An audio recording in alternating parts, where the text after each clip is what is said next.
Hi everyone, it is June 9th, Thursday. It's been a couple of weeks since I've done a video, but here you go, here's another one. I had a few things that I wanted to mention, but first of all, what about this weather? We've had gray skies for a few weeks now. It's been 18, 20 degrees, but finally we've gotten some nice weather and it looks like it's going to stick, which is good. So I think we're up to 25, 24, something like that today.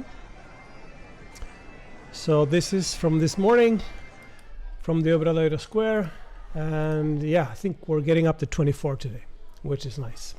Pilgrim-wise, 1,347 pilgrim got their Compostela yesterday. I've seen numbers just over 2,000 when it gets close to the weekend, and then it bumps down to about 1,500, 1,300 during the week. So that's good. What else? We have a section on the forum that, as I've been mentioned before, live from the Camino, and as you can see, there's a lot of pilgrims walking right now, and one of the things that I've seen on the forum lately is people are getting testing positive for COVID.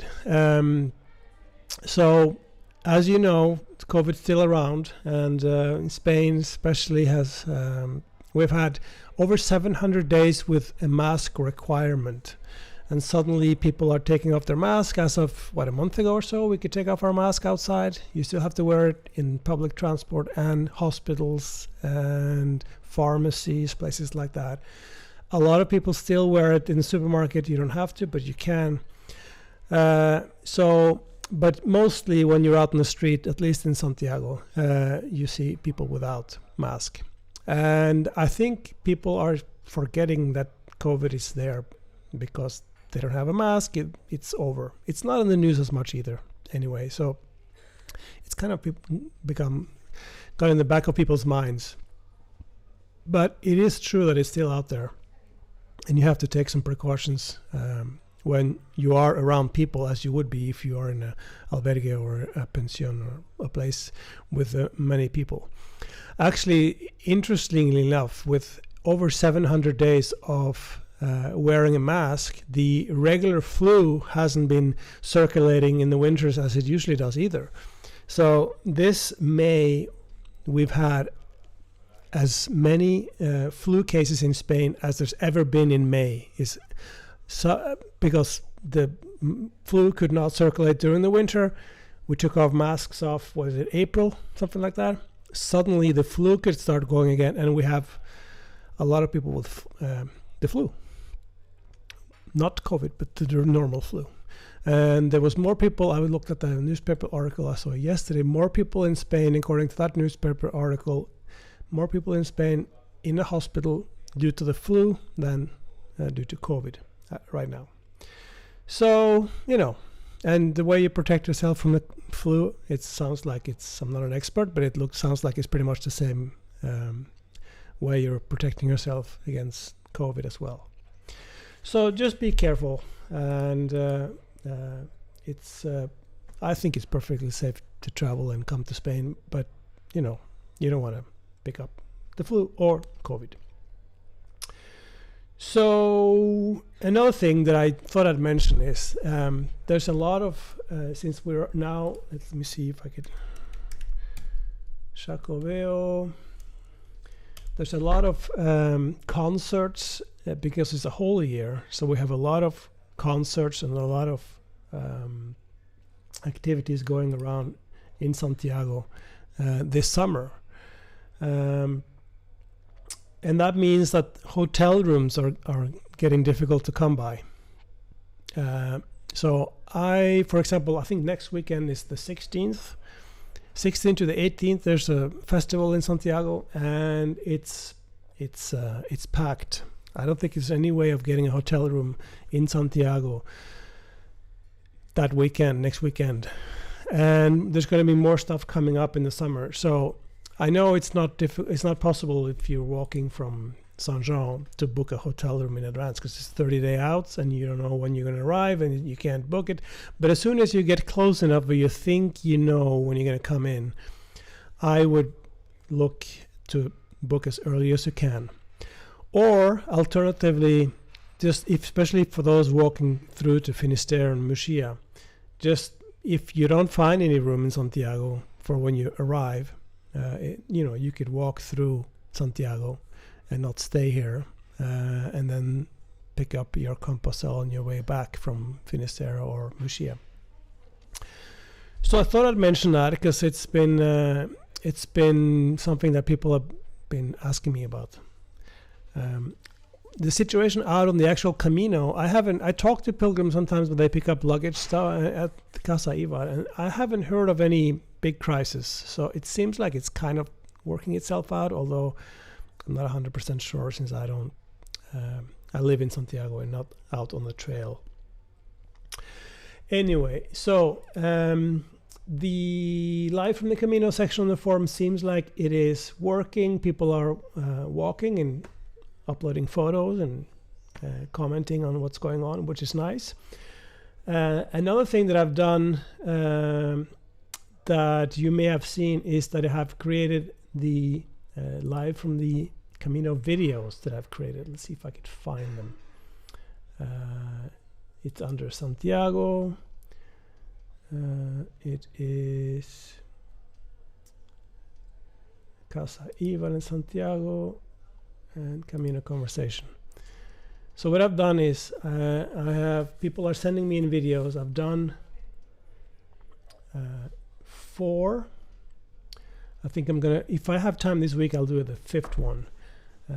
I'm putting together videos that pilgrims send to me by WhatsApp or messages to my phone, and I'm just putting videos up. It's on Vimeo.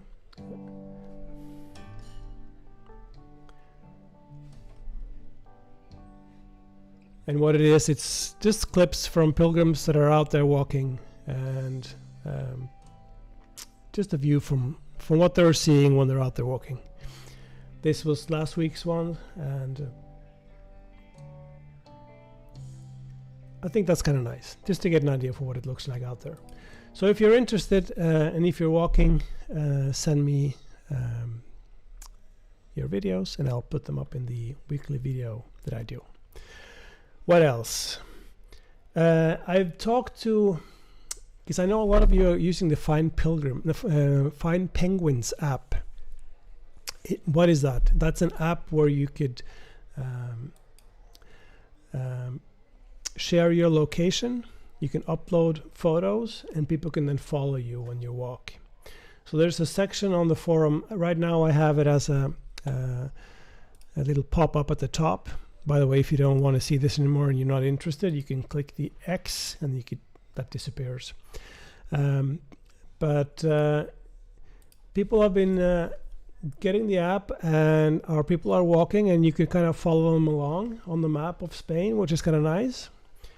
So if you're interested in doing that, you have to join the Camino Forum group on Find Pilgrim, and then you're showing up on this map. So this map you're seeing here are people that are using the FindPenguins app and have joined the Camino Forum group. It's all explained in that post that I did, this post that it links to up here. So that was nice. It seems like people are joining in. You could see there on the right, you can see the people that you see on the map right now are the people that are walking right now. But over on the left, on the right, I mean, you have travelers, and you could click on that and you can see these are people who are currently walking. Then you have people soon walking soon. So, and then some people have completed their trip. So I'm going to try, I think that's a nice way of seeing on the map where people are. In addition to, of course, following them along on the Live to the Camino section that we have set up. What else? Okay, there's a new credential from the Pilgrims office in Santiago. I mean, it's not very new. It's pretty much the same as before, but it has one new page. The second page, which means just that's the back page of the front cover. so I guess page 2. It has, as you can see, a QR code that you can use to register. Once you get to Santiago, you put your phone over the code, and it sends you to a form that you need to fill out, and then you get another QR code that is gives you a queue or an estimated time to go to the Pilgrims office to get your Compostela. So this QR code is the same one that you have seen before outside the Pilgrims office, but now with it printed on this new credential. You don't actually have to go down to the Pilgrims office, scan it, and then come back later. You could scan it in your hotel room or in your albergue in Santiago and do all your registration before you go down to get your Compostela then later. Except for that, the credential is exactly the same as before. It's printed on the paper that is a little bit different than the other paper. This new one is printed on the same paper, a bit thinner, that the whole year credential is printed on, for those that know that paper. So that's pretty much it. I think that's what's going on in Santiago. It's busy, but that's good after a few years with very slow traffic. But it is so busy. It's kind of gone from 0 to 100 in like a moment, and it's difficult for things to adjust. I think that's true for lodging along Camino. And also, just an example, taxis in Santiago lately has been very difficult to get because there's not enough taxis. I guess people have, with the taxi business during COVID, they may have shut down or retired or stopped working as taxi drivers. So there's not enough taxis. And the other day I saw in the paper that they have said, because usually the rules in Spain, in Santiago at least, in Galicia, is that if you have a taxi license for Santiago, you can only pick up clients in Santiago. You can't pick up clients outside of Santiago. You can drive them from Santiago and out, but you can't pick up anyone outside and bring them back in. So since there's a lack of taxis in Santiago now, what they're doing is they're giving taxis of municipalities that are adjacent to Santiago the option of working in Santiago as well. And I think that has helped out a little bit, because the wait for getting a taxi yesterday, and according to the paper, was shorter than it was before, because there used to be a long line of getting a taxi before. Anyway, so we're slowly getting back to normal after this pandemic. So some extra flus, some extra taxi wait, but we can take that. It's been worse. Things are getting better. Hope things are good where you are. Stay safe. Ciao.